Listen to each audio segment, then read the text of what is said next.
because In fact, I was going to ask you that. yeah. How difficult Say? it is being a leader and a woman.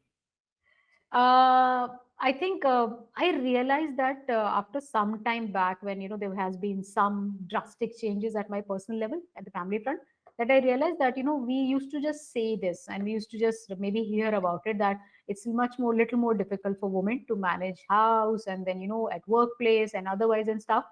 But I face that as a first hand thing right now, Hmm. and I do see that there is a difference, right? I mean, no matter, and I'm not trying to be feminist, and I'm not that kind of a person. I consider everybody in a very similar zone.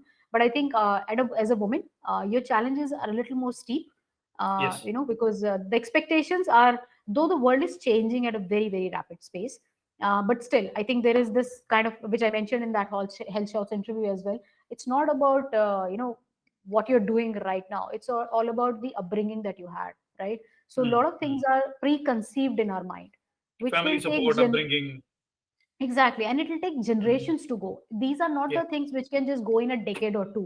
There will be Hmm. drastic generational shifts which will happen, and then Hmm. these things will completely maybe evaporate, or reduce to a very minimal level. But for the Hmm. past 30, 40 years, let's say, or 20, 30 years, we have been talking about these things, but there has Hmm. not been a drastic shift.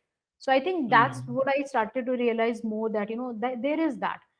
But then, Hmm. I think challenges are everywhere. Like we talk about, there could be somebody with physical disability, right?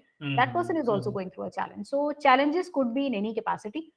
We should not try to just focus on that. Like I started to think of it when I've been asked more about it. Before being Hmm. asked Hmm. about it, I never really paid attention to it. That am I having a Hmm. difficulty as a woman in my office? Am I not being given Hmm. an opportunity and all? I always focused about what I can do. But now when I have Hmm. been asked, I've been literally made to think about it. Then I went back and like, yeah, I think there is a bit of a challenge. So yeah, Hmm. it's just about the way you look at things. Yeah, actually, you're right. 2 generations ago, it was taken for granted that women are the caregiver. They were the first responders in the family, right? They were the Yes, caregivers, yes. mothers, grandmothers. They would take care of the home, and Hmm. man is the primary breadwinner, right? Yeah, I think 1 generation ago, this kind of changed. Changed as changed. in not on its head. I mean, you can't really change something on the head by just one generation. Yeah. But I think somewhere it started coming out that look, women can also step out. They can deliver, and they can deliver equally, if not less than men, right? At least they can deliver equally. And in this generation and our generation, things are really changing, right? Let's hope to see more women break the Exactly. glass ceiling, Yeah, not yeah, just yeah. as CEOs but Absolutely. also on the board, right? That's what we would love to see. Um, Absolutely.